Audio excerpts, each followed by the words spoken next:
Hola, ¿qué tal a todos? Muchas gracias por sintonizarnos otra vez. Bienvenidos a Fuera de los Libros. El día de hoy vamos a estar hablando de pérdidas y duelo con la psicóloga Susana. Es una psicóloga de Cancún, pero para no hablar yo tanto de ella, me gustaría darles el espacio a ella para que se presente, así que adelante, psicóloga.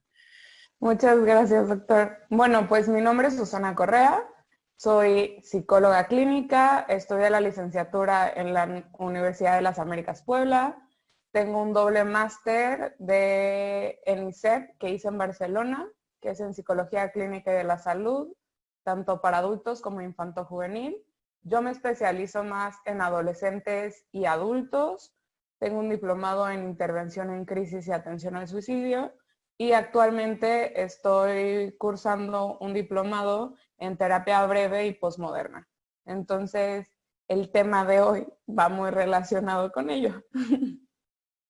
Sí, yo la contacté principalmente porque ahorita vemos cómo está la situación y cuando estaba trabajando en el consultorio, pues estuvimos buscando como que nos capacitaran para los cuidados y todo eso. Entonces, una de las personas que nos fue a capacitar, que era de la Secretaría de Salud, nos dijo así textualmente, terminó su charla y yo creo que él quiere como animarnos o no sé, pero nos dijo, en esta crisis todos vamos a perder algo, dinero, cosas materiales, familiares. Depende de nosotros y qué tanto nos cuidemos para evitar tantas pérdidas o dependiendo de qué tanto nos cuidemos van a ser esas pérdidas. Entonces sí fue un poquito, al principio fue un poquito desalentador, pero cuando empiezas a ver a tu alrededor que empieza a suceder lo que te anticiparon con tanto tiempo, sí te ayuda. Entonces, pues el programa es como, se llama Fuera de los Libros, entonces es como que darle el enfoque a más allá de lo que nos dicen los libros sobre la tanatología, sobre las pérdidas, sobre todo esto de pues cómo está ahorita toda la situación a nivel mundial. Y pues también obviamente a consecuencia de la contingencia ha habido mucha pérdida, ¿no? En otro sentido de material Totalmente. económico, ¿no? Entonces eso también no sé si tenga algo que ver, ¿no? Pero igual también para que la gente lo pudiera ver, ¿no? Sí, pues es que la mayoría pone como que las pérdidas únicamente hacia un ser querido, Ujú. pero al menos en lo que yo he vivido, tanto a nivel personal como profesional, es que una pérdida tal cual, no nada más es con un ser querido, puede ser cualquier otra cosa con lo que hayas tenido un vínculo fuerte que en el momento que ese objeto o esa situación o esa persona no está, pues hay como todo un duelo profundo por el que pasas. Entonces, Ujú. creo que sí, ahorita más por la situación igual de COVID, conozco mucha gente que ha perdido personas, familiares, amigos, que por el tipo de enfermedad y de virus no se pueden despedir. Y como Ujú. que esta parte en la que pues lo aíslan totalmente y fallece lejos del núcleo, es Sí. súper duro para la persona que lo vive. Sí, a mí me ha tocado, por ejemplo, en el hospital, que pues les hablamos por teléfono a los familiares y pues en altavoz y te está escuchando y pues esa es la única manera, ¿no? Y pues algunos se llevan las tablets y videollamadas, Ujú. pero pues es esa parte, ¿no? De igual no estar conectado con todos los Inconectado. sentidos, ¿no? Totalmente. Sí, creo que en estos momentos que estamos pasando ahorita con todo de lo de la situación de pandemia, el COVID, hubieron pérdidas muy significativas para muchos.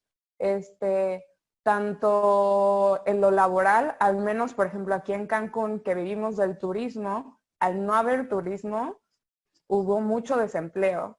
En la parte económica, en la estabilidad también emocional, porque pues te van quitando recursos, ¿no? A lo mejor a veces como que afrontabas tus situaciones personales pues yéndote al trabajo y ahora al tenerte que quedar en casa, cuando a veces pues la dinámica familiar ya estaba como muy monótona porque cada quien tenía sus actividades, el aprender a convivir nuevamente en un mismo espacio, este, Igual, esta pérdida de seguridad, de la salud, ¿no? Del tener esta certeza, que aunque no es una certeza al 100% porque realmente no sabemos cuándo nos vamos a enfermar, ya era más latente el hecho de este riesgo a enfermarte, a morir y todo, ¿no? Entonces, ha sido como que súper caótico la manera en la que lo hemos afrontado y que también no podemos hablar tanto de una sola pérdida en esta situación como de un solo duelo, porque influyen muchos factores y obviamente hay personas que en su contexto muy individual y social no están en la misma situación que otras, por lo tanto la manera en que lo vives es sumamente diferente. Sí, creo que la manera en cómo afrontamos el duelo pues va a depender mucho de esto que dices, ¿no? El contexto y también todo lo que vivimos atrás, ¿no? Nuestras experiencias, Totalmente. pérdidas previas. Quizá muchos pudieran decir, ah, es que ya perdiste a un ser querido, ya no te va a doler tanto, ¿no? Pero cada pérdida es diferente, tiene un proceso diferente. Y yo escuché la palabra duelo la primera vez en un libro que se llama La Rueda de la Vida, de Elizabeth Kubler-Ross, que ella fue la que desarrolló todo eso. Entonces, no sé si quieras explicarle ahí a la audiencia sobre los procesos, las etapas y todo eso. Ok. Bueno, hoy en día ya hay como que muchas teorías. La más conocida es la de Kubler-Ross, que habla como que de esta etapa de negación, de ira, de negociación, de depresión y de aceptación. A mí en lo personal, cuando recién tuve contacto como con estas teorías, porque también está la de Bowlby, etcétera, el hecho de que fuera como por etapas, como que había algo que no me hacía clic, porque el duelo jamás va a ser lineal y en ocasiones uno vive como que esa pérdida e inicia su proceso de duelo como que desde un montón de infinidad de emociones y de cogniciones que se te atraviesan, entonces tú puedes estar en diferentes etapas al mismo tiempo.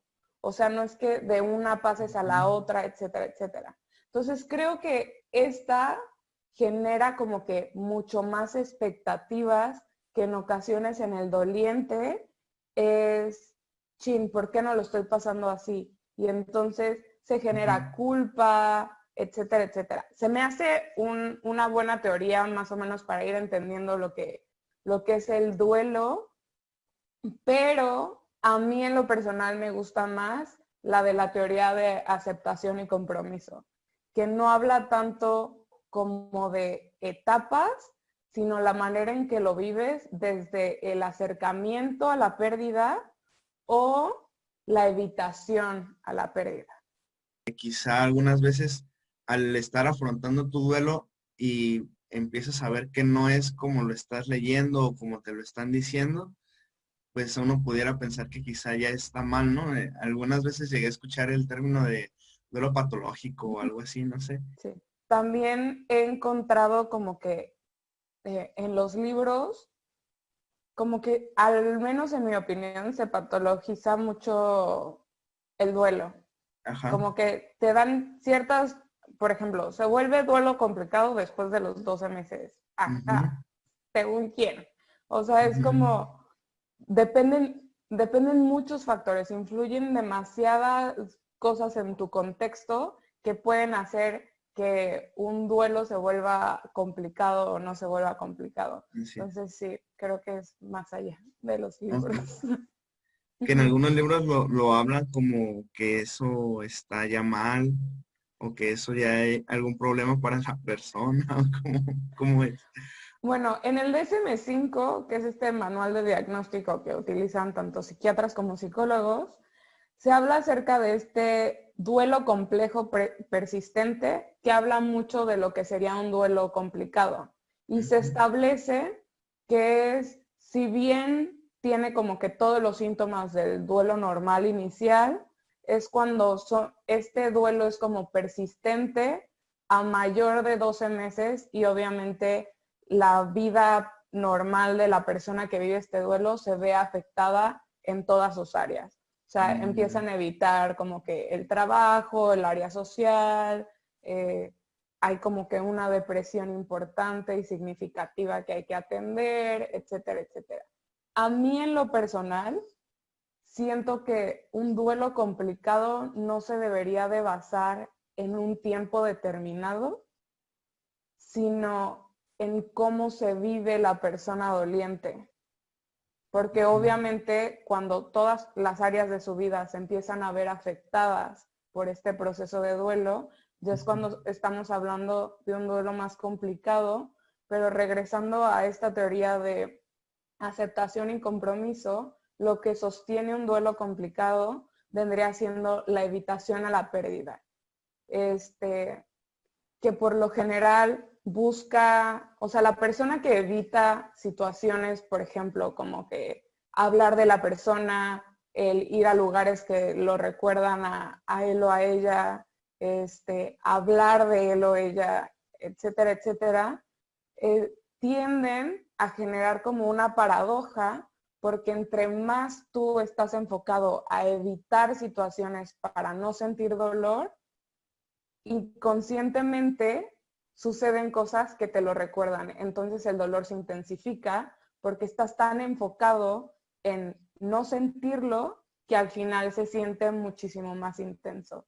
Y eso es lo que empieza a generar un duelo complicado, la evitación. Porque si hablamos de tiempos, honestamente, a lo mejor tú vas pasando como que tu duelo normal, ¿no? Pero cuando empieza el primer aniversario de su pérdida, es cuando regresa y se intensifica como que ese duelo inicial. Por lo general, los aniversarios, las fechas de cumpleaños, fechas importantes que te unían a la persona o a la mascota o a eso que para ti era importante, intensifica nuevamente el duelo inicial, pero de ahí lo puedes traslaborar para después como que aceptarlo y continuar. Por eso a mí como que me conflictúa un poco que sea un tiempo determinado para diagnosticar un duelo complicado. Ok. Bueno, entonces, ahorita, por ejemplo, estabas hablando de que el libro te habla sobre un duelo persistente complicado. Entonces, hablamos que lo persistente se refiere al tiempo de evolución y el complicado, pues, se habla de que, pues, la persona, pues, está evitando los lugares, no, pues, quizá no verbaliza sus emociones y todo eso. Pero quisiera saber si habla sobre qué factores predisponen, no sé si hay algún trasfondo que hagan que la persona caiga en eso. Claro. Bueno, dentro del duelo, obviamente no podemos dejar de lado ni el contexto social ni el individual, porque pues es parte de nosotros.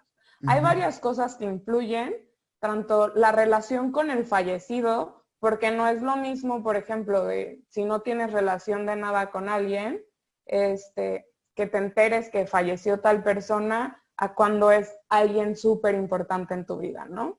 El tipo de muerte, porque cuando es repentina y violenta, es algo que no te esperabas y que te cuestionas muchas cosas y hay más enojo, etcétera. A cuando es una pérdida que aunque es dolorosa, como que ya la veías venir y ya la habías empezado como que a procesar, ¿no? También influye mucho la red de apoyo que tú tengas.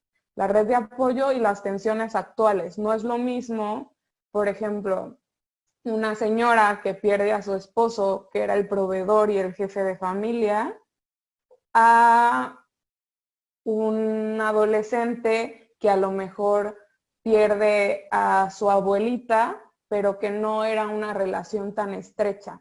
Entonces sí influyen muchas cosas. En el plano individual, influyen también experiencias de trauma, en donde si hablamos de una persona que ha vivido abandonos constantes, que le cuesta mucho trabajo confiar en las personas y conectar por este miedo al abandono, cuando sufre pérdidas significativas, es como revivir esa herida. Cuando también no has tenido como que los recursos emocionales o la red de apoyo importante, cuando pierdes a un ser querido, cuando hay una pérdida significativa en cualquier otra área de tu vida, y si te vas, como que a mí me gusta hacer esta explicación, como que te vas a tu baúl de los recuerdos a ver, bueno, cuando tuve esta pérdida, ¿qué fue lo que hice? Si no hay un parámetro previo de conductas, cogniciones, emociones que a lo mejor a ti te ayudaron a salir de ese duelo, obviamente se vuelve muchísimo más complejo porque tienes que aprender a, pues, a aceptarlo y a sobrellevarlo. Pero este proceso de aceptación puede ser súper complicado cuando no tienes los recursos o no tienes estas personas que te ayuden a elaborar este proceso. Me encanta todo eso porque tiene, o sea, son muchísimas cosas que afectan, muchas cosas que influyen y precisamente por eso es lo que decimos al principio, ¿no? O sea, no podemos encasillarnos en lo que dice el libro porque cada quien es diferente, todos llegan al momento de la pérdida de una manera diferente, ¿no? Entonces, ahorita ya hablamos de que puede pasar eso, ¿no? Que persiste en el tiempo, pero además de persistir en el tiempo, ¿qué otro tipo de consecuencias puede haber en la persona? Ya hablabas tú que te empieza a afectar en diferentes áreas, ¿no? En lo laboral, en lo educativo, en lo social, pero no sé si hay algún otro tipo de consecuencia a nivel personal, por ejemplo, no sé si quizá tenga tenga que ver, por ejemplo, la somatización o, no sé, algún otro tipo de problema que pudiera desarrollarse, ¿no? O algún otro trastorno mental que se desarrolle, todo esto. Claro, pues influyen mucho los antecedentes como tú mencionabas. O sea, si es una persona que ya tiene un diagnóstico de depresión, de ansiedad o algún trastorno de personalidad, etcétera, etcétera, obviamente la manera en que lo vive, pues va a detonar muchísimas cosas que a lo mejor no se han trabajado o que se siguen trabajando continuamente, ¿no? Entonces sí, claro que puede afectar la salud mental en tanto que se potencia una crisis de depresión, de ansiedad con ataques de pánico, que este aislamiento social muchas veces lo que genera es que al momento de tú quererte reincorporar poco a poco a tus actividades diarias, cuando tienes un aislamiento social prolongado como lo que hemos vivido ahora en pandemia, a muchas personas les empieza a generar ansiedad Ujú. el salir y hacer sus actividades diarias, entonces pues regresan. Y es como que no, no, no, esto se siente muy mal, yo mejor me quedo aquí porque aunque lo sufro, porque el sufrimiento sigue ahí, porque también hay un componente rumiativo de pensamientos constantes, de culpa, de enojo, etcétera, etcétera, pues se me hace más cómodo que exponerme a otro malestar mayor. Entonces, obviamente puede potenciar un trastorno de ansiedad, de depresión, como te había contado. También puede haber intentos suicidas. Creo que es un tema que es como importante tocar porque a veces la pérdida es tan dolorosa y tan significativa que llega a trastocar esta intención de seguir viviendo, como que el para qué, ¿no? Entonces creo que el componente cognitivo también llega a trastocar mucho la estabilidad emocional y mental de una persona. Como esa, también pudiera ser esa culpa, ¿no? De por qué estoy saliendo adelante, ¿no? Sin esto, por qué estoy haciendo mi vida normal, si ya no está, ¿no? Algo así. Sí, O, por claro. ejemplo, me ha tocado ver personas que pues no sé, viajan a algún lugar y es como, ¿cómo puede estar viajando si esta persona quería viajar y él ya no puede o ella ya no puede? Entonces, la culpa, ¿no? Sí. Trastornos de la conducta alimenticia también pudiera haber. Sí, claro. Del Qué bueno que sueño lo, también, o insomnio y todo eso, ¿no? sí, claro, qué bueno que lo tocas porque sí, obviamente hay alteraciones en el sueño, alteraciones en el apetito. Por lo general se habla de una pérdida de peso, pero ahí es cuando entra el componente individual de cómo es tu relación con la comida, qué buscas tú a través de la comida, porque obviamente si buscas como que este apapacho, esa va a ser tu fuga. Si te cuesta mucho trabajo como que hablar de tus sentimientos, te vas a ir como que a, pues a apapachar en la comida. Entonces puede haber un aumento significativo de peso o todo lo contrario, o sea, una pérdida de peso grande si es que ya había como que ese trasfondo. También consumo de sustancias. Por lo general, cuando tratamos de evitar ese dolor y entonces no queremos entrar en contacto con nuestras emociones, con nuestro pasado, con nuestros momentos del presente, tendemos a evadir esa realidad a través del alcohol, de las drogas, de los ansiolíticos, entre muchas otras cosas, ¿no? Entonces, también se puede desencadenar un problema de adicción. Fíjate que hablábamos en uno de los programas pasados sobre gestión emocional infantil y hablábamos de la importancia de no decir que expresar tus emociones es malo. Y ahorita que hablamos de todo eso, o sea, ¿qué impacto pudiera tener desde la infancia, ¿no? Enseñarle a los niños de que tienes que hablar, tienes que experimentar y compartir lo que sientes para que al final no llegues a reprimir todo eso, ¿no? Cuando llegue a suceder algo así. Ay, qué importante es. Totalmente. Aparte, más en nuestra cultura, y creo que el sector que se ve más afectado por toda esta cultura de no expresar emociones y de que el llorar o todas estas emociones que te muestran vulnerable de que son malas y son símbolo de debilidad, los afecta más a ustedes como hombres. Entonces, como que las emociones a las que recurren primero porque son las más aceptadas socialmente es el enojo, la ira, la frustración. Entonces, muchos, la manera de afrontar el duelo es a través del enojo. Y entonces están súper reactivos y contestan súper mal. Y claro que tiene un trasfondo desde la infancia. Y qué bueno que tocas lo de la infancia, porque en estos temas de pérdida y duelo es súper importante hablar las cosas como son con los niños.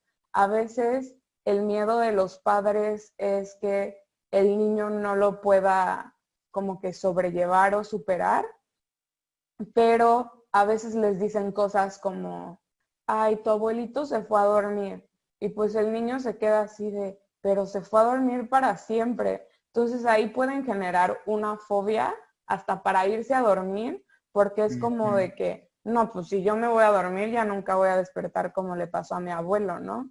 Entonces es súper importante que pues el tocar el tema como es de a dónde se fue, aquí ayuda mucho como que estos rituales sociales o creencias, porque ayudan a laborar un poquito mejor cuando una persona se va, ¿no? Muere.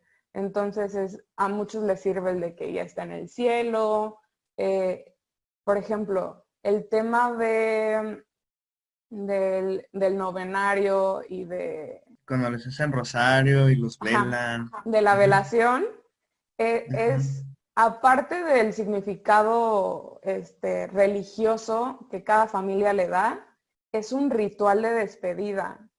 O sea, también es un ritual que aunque digamos que es para el difunto, también es para nosotros. El tener estos días de poderte despedir, de poder recordar, de estar con esta red de apoyo que es tu familia, que al menos aquí en México, y por ejemplo mi familia es de Michoacán, a menos allá se acostumbra también este vínculo a través de la comida en donde se ofrece café, pan, y entonces Sí.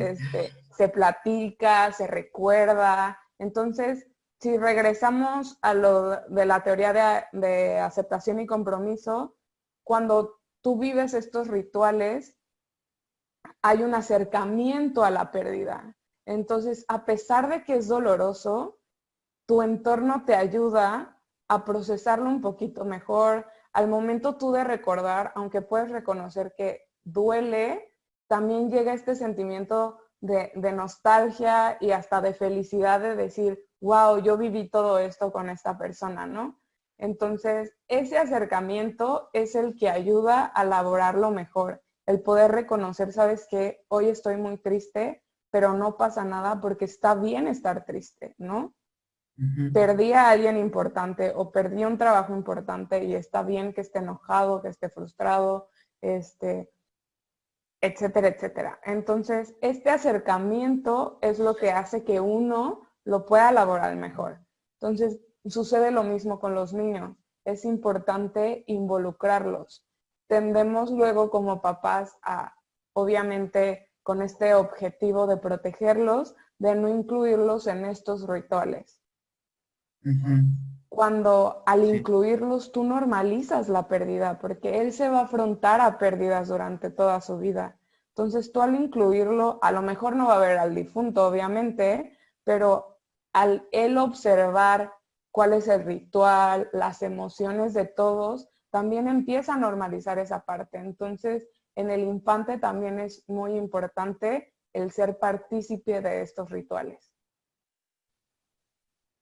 sí, y lo comentábamos también ahí, pues que no es algo que sea una mala intención, ¿no? O sea, no es como que lo prives, sino porque tú crees que es lo mejor para el niño y de alguna manera quieres protegerlo de que se afronte eso, pero en realidad no es nada malo, ¿no? Que el niño empiece a ver y a relacionarse con ese tipo de procesos, ¿no? Totalmente. Por ejemplo, ahorita con lo del coronavirus, obviamente estos rituales se han visto como que súper frustrados, porque por toda la temática que tú sabrás mejor que yo del virus y del que muchas personas estén en un mismo lugar, etcétera, etcétera, pues no se puede velar al difunto.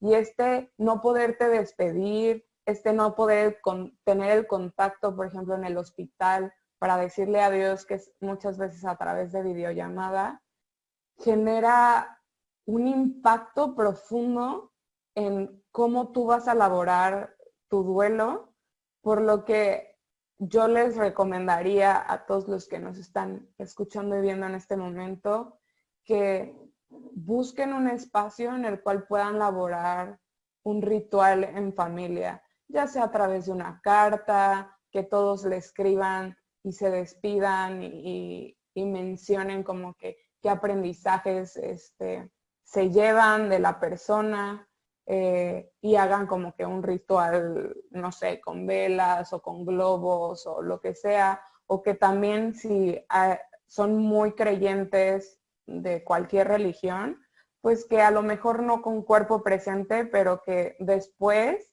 ya que pase como que todo esto y esté un poquito más tranquilo, puedan hacer como que este novenario o esta velación, a lo mejor con una fotografía o algo así, para que ellos también puedan vivir esa despedida. Ay, qué padre todo eso. Que, de hecho, esa iba a ser mi siguiente pregunta. ¿Cómo, cómo afrontarlo? Yo sé que quizá, pues la respuesta como obvia sería, pues ve a terapia, ¿no? Pero de alguna manera, pues algunas personas quizá no tengan como que esa oportunidad, ¿no? Estoy de acuerdo. De acudir a terapia. Entonces, quizá, no sé, algunas opciones ya nos planteaste tú algunas de cómo poder afrontar el duelo, pero quizá enfocándolo hacia otro tipo de pérdidas, no precisamente como a un familiar, sino quizá también una mascota o lo del empleo que hablamos, o no sé, diferentes maneras de cómo pueden diferentes personas abordarlo, ¿no? Como algunas herramientas básicas. Sí, claro. Por ejemplo, en lo de las mascotas, al menos en mi experiencia personal, porque sé que también hay un debate de eso, no a campo profesional, pero sí he tenido ese debate con familiares y amigos de que una mascota no es como tu familia porque es un animal y no sé qué. Al menos yo en lo personal, Ay. sí lo vivo como si fuera, ya sea, o sea, mi hijo, ¿no? Entonces, creo que es importante tener este ritual de despedida. Muchos tienen como que sus cenizas o algo en el cual se puedan despedir. Creo que la forma en la que ustedes lleven el ritual va a depender mucho tanto de sus creencias como de su personalidad, como de su contexto familiar, pero es importante. Y sobre todo, como les decía, es este acercamiento a lo que vives día a día, el permitirse, el dense permiso de vivir ese sufrimiento. Es normal, duele. Perder un trabajo que a lo mejor te daba esta estabilidad económica, duele, frustra, enoja. Permítete sentir eso, está bien. Y a largo plazo plantearte, bueno, ok, estoy mal, pero ¿cómo me veo en 6 meses? ¿Qué me gustaría estar haciendo? O regresando un poquito a las pérdidas familiares, ¿cómo me gustaría o cómo le gustaría a esa persona verme hoy en día, ¿no? ¿Le gustaría que sufriera? Eso también ayuda mucho. En Sí. pérdidas violentas, como lo son suicidios, homicidios, accidentes automovilísticos, llega a haber un cuestionamiento del sentido de vida profundamente, de qué hice mal, por qué no me di cuenta. El poder darte permiso de sentir eso, de sentir este enojo, de cuestionarte todo, está bien, porque te arrebataron algo que tú no esperabas. Pero el poder darte cuenta que hagas lo que hagas, no podemos regresar el tiempo y que hiciste lo que pudiste en ese momento, libera muchísimo de la culpa. Da mucho enojo, claro que sí, porque a veces te cuestionas como de, ¿por qué no me di cuenta, no? Ujú. Pero a veces también desconocemos el sufrimiento que tenía la otra persona. Y lo que genera más dificultad para sobrellevar este tipo de pérdidas es el estigma alrededor del tema. Hay mucho estigma alrededor de ese tema. Entonces, muchas veces hay un muro de silencio por parte de la gente que te rodea, porque es como que, chin, ¿cómo toco el tema? ¿Cómo hablo? Entonces hago como que no pasó nada mejor Ujú. porque no se vaya a sentir mal. Eso afecta muchísimo. El también esta ausencia de interés de cómo está la persona doliente, porque no es nada más el cómo está viviendo la pérdida, sino cómo se encuentra, cómo están sus necesidades básicas. ¿Ha dormido? ¿Ha Ujú. comido? Así es. ¿Ha bebido agua? Eso es súper importante. Creo que es lo más importante de atender en una persona que está pasando por un duelo. Y otra, estos típicas frases que no ayudan de ya supéralo, ¿no? O sea, ya Ajá. pasó algo de tiempo, ya supéralo. Y es La como que, vida sigue. caray, ajá, la vida sigue. O el todo va a estar bien. Muchas veces detrás del todo va a estar bien, obviamente no hay una intención mala, porque pues uno como ser humano no está acostumbrado como a acompañar el dolor. Ujú. Nuestra sociedad todo el tiempo nos está diciendo, tienes que ser feliz, todo va a estar bien, y no sé qué, ¿no? Y hasta Ujú. la mercadotecnia y todo, por lo tanto, cuando te enfrentas a situaciones de dolor, de incomodidad emocional, es como que, ay, todo va a estar bien. Pero lo que esa frase provoca es invalidar la emoción del otro, Ajá. porque obviamente la persona sabe que todo va a estar bien después, pero Sí. Hoy hoy no. las cosas no están bien y está bien que no estén bien y está bien estar enojado y está bien llorarlo. Entonces, solo mi consejo para todas estas personas que a lo mejor no puedan ir a este acompañamiento con un profesional, es el vivir un duelo no es malo, no es patológico, o sea, no es necesario. Cuando ya hay estos focos rojos de depresión, ansiedad, a lo mejor sí, Ujú, pero es acompañarse en familia. Y literal acompañarse no significa animarse, ujú, significa vivir tu ahora acompañado. ujú, Sentarse, de repente hablar de tus emociones, de lo que sientes, de lo que te preocupa, de la culpa que sientes, porque ujú, también, o sea, aparte del estigma está el autoestigma, el yo que creo que los otros piensan y entonces mejor hago como que no pasa nada porque no vayan a pensar que soy un exagerado, que ya pasó mucho tiempo. Y es como no, ujú. permítete vivirlo, permítete acercarte a esa pérdida, por muy incómoda y dolorosa que sea. Cuando estamos hablando de lenguaje, hablamos del lenguaje en las dos caras de la moneda. Tanto está la parte positiva como la negativa. Entonces, así como uno habla de felicidad, de echarle ganas, de, de alegría, de optimismo, también está el dolor, el sufrimiento, la frustración, el Así es. enojo, la tristeza. Entonces, es darte la oportunidad de vivir esta dualidad. Ujú. Me gusta cómo abordaste no solamente el cómo lo enfrentamos de manera personal, sino también como sociedad o como personas que nos rodeamos de otras personas, podemos apoyar a alguien que esté en duelo. Eso me pareció increíble porque, como bien lo dices, ¿no? O sea, no estamos acostumbrados a acompañar a alguien en su dolor y esas cuestiones de preocuparse si ya comió, si ya durmió, si ya se bañó, si ya Ujú. tomó agua, dije, eso es muy importante y pocas veces se aborda, ¿no? Y creo que también se aborda a veces, y como es un tema tabú, la muerte y todo eso. En algunas culturas, no al menos en la de nosotros, es un tabú completamente, ¿no? Pero sí he visto en algunas otras culturas que es una celebración, es una fiesta porque pasó a otra escala o a otro nivel espiritual y todo eso, ¿no? Pero, por ejemplo, aquí en nuestra cultura, pues sí es un tema tabú, es un tema que nadie quiere tocar, es un tema que nadie quiere hablar. Entonces, ¿cómo permitir que los familiares se despidan en un caso, por ejemplo, de algo violento, si es que hay la oportunidad, o algo inesperado, pero también en los padecimientos crónicos, ¿no? Quizá también hay esa parte en la que se puedan despedir y hablar, ¿no? De la persona que está enferma, expresar cómo se siente y que escuche, ¿no? De esta persona, cómo se siente, cómo se va y todo eso, ¿no?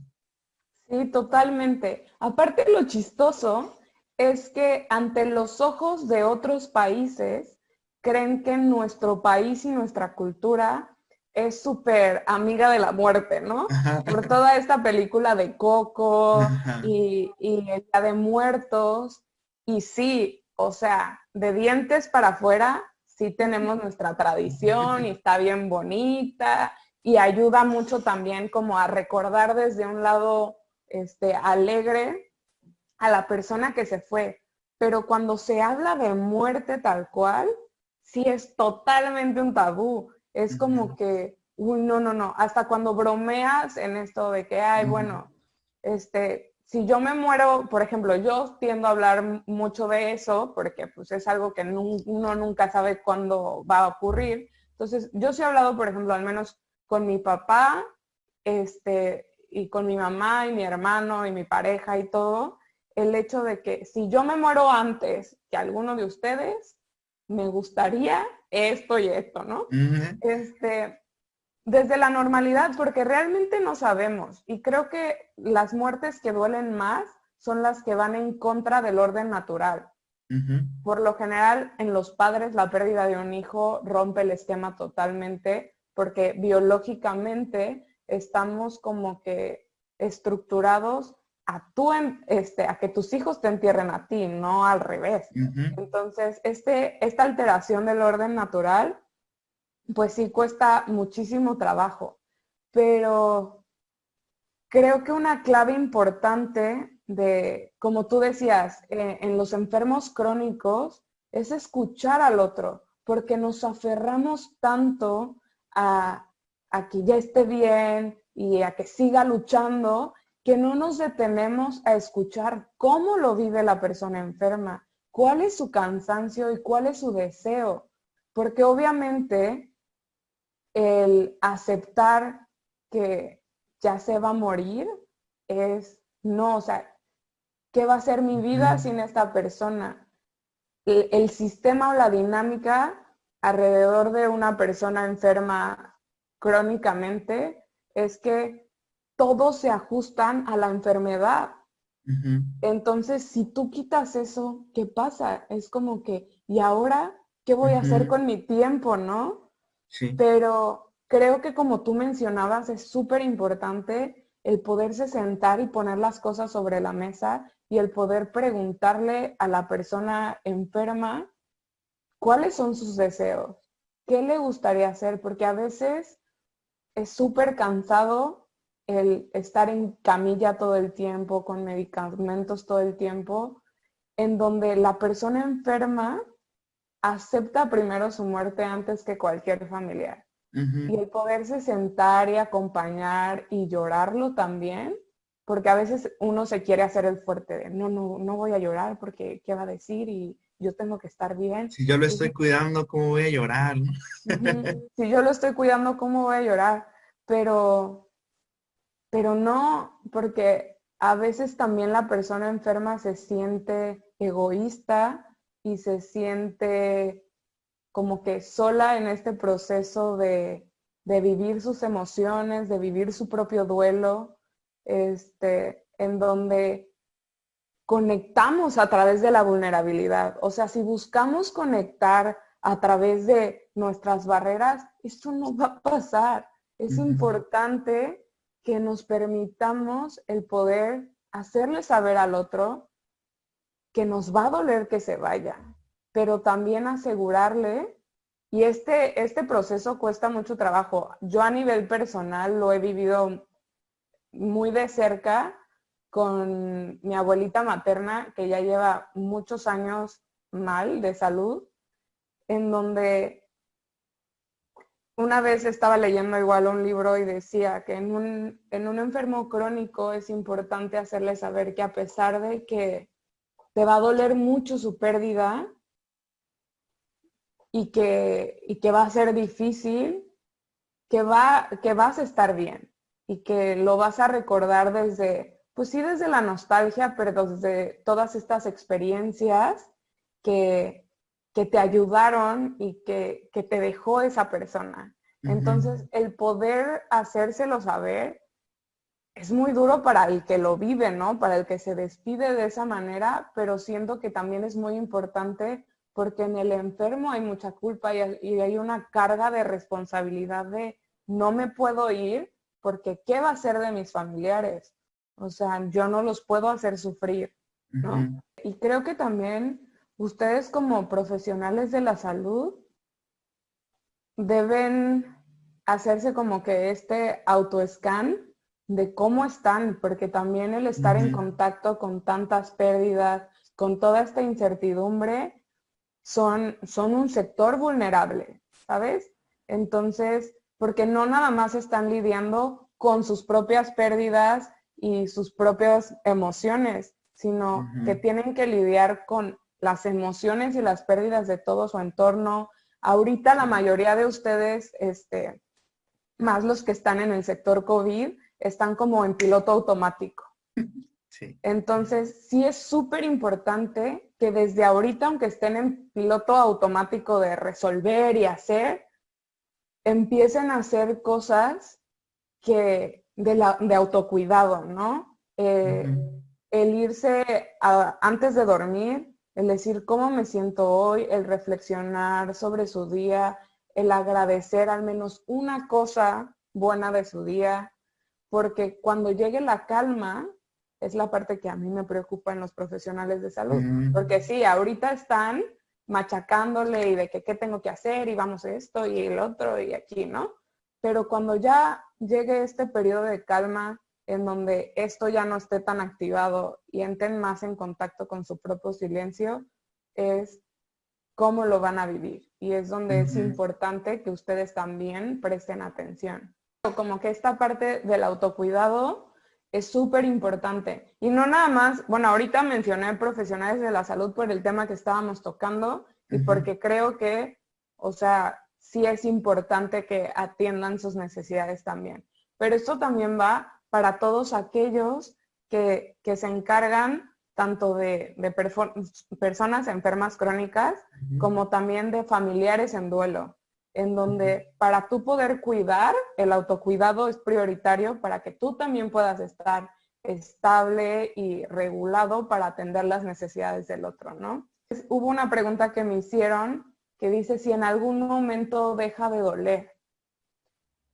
Y muchos creen, y este es el tabú de la aceptación, que tú al aceptar algo, entonces ya olvidas o le quitas importancia. Y no, sino que sí llega un punto en el que deja de doler, en el que lo conviertes en un aprendizaje de vida, pero es algo que no se olvida. O sea, el miedo como que primordial de una persona que vive una pérdida de un ser querido es el de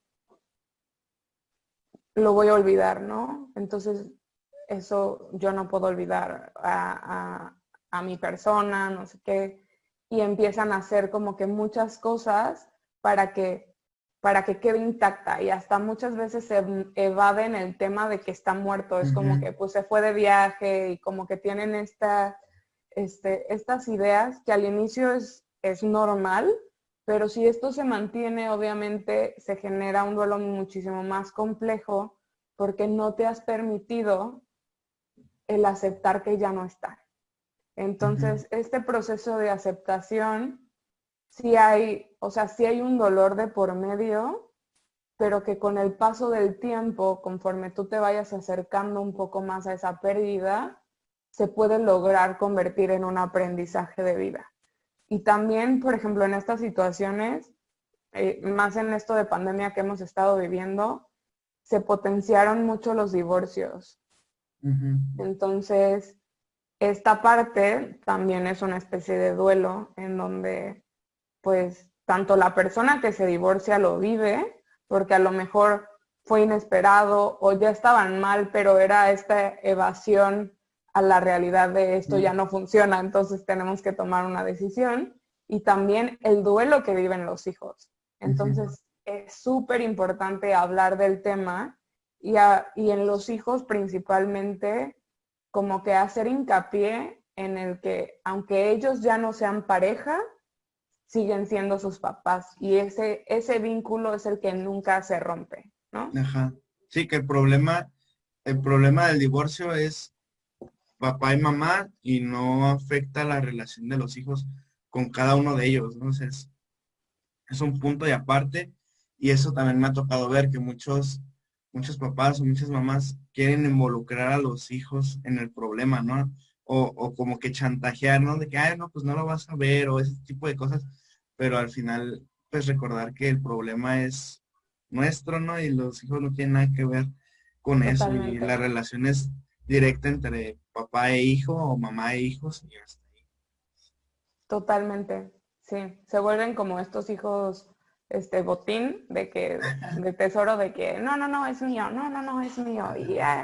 Y no, o sea, al final de cuentas, haya sido el matrimonio como haya sido, pues sigue siendo el papá de tus hijos, la mamá de tus hijos. Entonces, ¿con qué finalidad uno habla mal de ellos? O sea, eso es algo que se debe de cuidar mucho porque es la imagen que tus hijos tienen de su mamá o de su papá. Entonces, no por hacerle daño a tu expareja, afectes a tus hijos. Porque a veces no se dan cuenta, o sea, no es a propósito de, le quiero hacer daño a mis hijos, pero inconscientemente lo están haciendo. Entonces, creo que es algo importante a atender.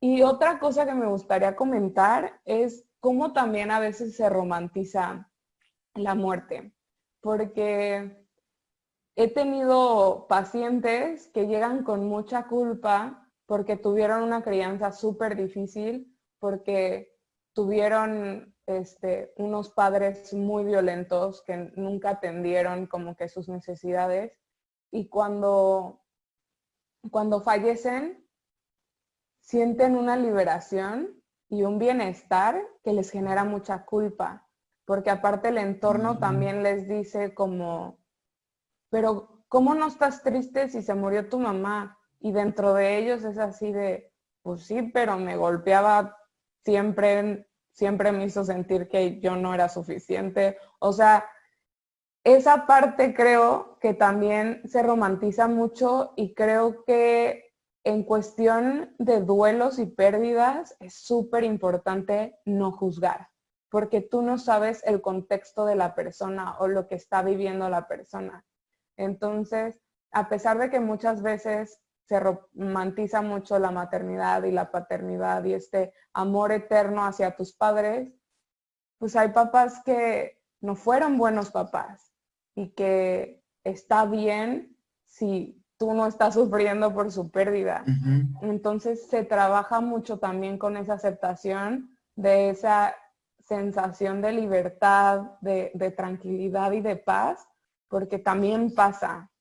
Entonces, el evitar juzgar a la persona que no siente dolor es súper importante, porque no conoces su historia de vida, no conoces cómo fue esa persona durante toda su infancia. Y muchos me Así es. dicen, como que pues yo estoy agradecido porque me dio la vida y todo, pero no hay otro vínculo más que ese, y está bien.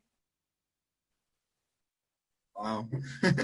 Pues es como lidiar con esa culpa de no sentir nada. Interesante. Oye, hay muchas cosas, o sea, es un tema súper amplio, es un tema que da para mucho, pero pues para no alargar más el video, Ya sé. este, tienes 2 maestrías, un diplomado, ¿y qué sigue? ¿Qué planes tienes a futuro? Ay, bueno, a mí la verdad me encanta, soy fiel apasionada de mi carrera y me encanta seguir aprendiendo. Ahorita un tema que me apasiona muchísimo y en el que al menos en México no hay una formación tal cual, sí he visto que en Estados Unidos hay un poquito más de eso, es la formación en trauma, porque creo que cuando trabajas con personas, estás trabajando con un trauma detrás. Y no soy muy fan de los diagnósticos, si bien creo que el diagnóstico te ayuda a darte una idea de cómo abordar pues la problemática y todo, al menos pues en psicología y en psicoterapia, no estás trabajando con síntomas y una checklist de Ujú. receta, ¿no? Estás trabajando con todo un sistema neurológico, emocional, que está en tus manos. Entonces, Sí. muchas veces lo que vemos en consulta son los síntomas de un trauma debajo. Entonces, ese tema me interesa mucho y en eso me estoy formando ahorita. En algún punto me gustaría hacer un doctorado, todavía no sé en qué, pero en eso ando. Ok.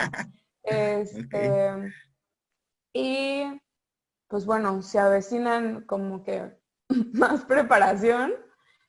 Ajá. Me gustaría también empezar a impartir un poco más de talleres, charlas, Ujú. esa parte me gusta como que mucho, la psicoeducación y el aterrizar los libros, por eso me encantó cómo se llama tu programa, Sí. porque pues a veces yo soy enemiga de hablar en términos muy rebumbantes. A mí me Ajá. gusta transmitir el conocimiento pues como es, o sea, un lenguaje para todos y que todos puedan tener acceso y entender de lo que uno habla, porque pues no todos tienen estas posibilidades de acceso a terapia, ¿no? Ujú. Este, entonces, pues eso se viene. Espero seguir como que generando proyectos. En algún punto me gustaría hacer un libro. Entonces, Ok. ahí andamos. ¿Tú qué tal? ¿Das terapias online? Doy terapia online, sí. Doy terapia presencial. Obviamente ahorita está muy limitada y con los cuidados que se deben de tener. Y también doy pláticas y talleres. Ok. ¿Y alguna red social ahí para que te Ah, contacten claro. o para que agenden alguna cita de o algo así? Ajá. Sí, con mucho gusto. En la red social que más utilizo es Instagram, pero también estoy en Facebook. Y me pueden encontrar como su psicóloga Correa. Me Este, encanta el nombre, está genial. la verdad es que esa fue idea, porque también doy clases con prepa. Fue una idea de una alumna mía y me encantó, o sea, este juego con mi nombre que dije, Ajá. entonces, así me pueden encontrar, como su psicóloga Correa. Ahí está mi número de WhatsApp. Me pueden escribir ya sea por mensaje directo o por WhatsApp sin ningún problema. Y también en los highlights de mis historias, Ujú.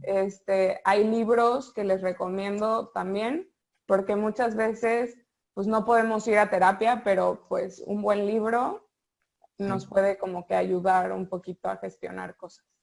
muy bien.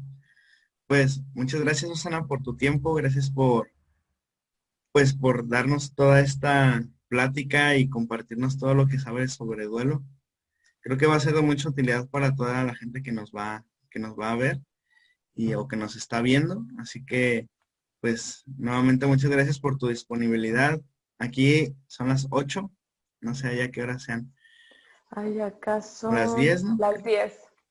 Sí, pues muchas Casi no. gracias por conectarte y pues por tu tiempo de querer platicar y todo.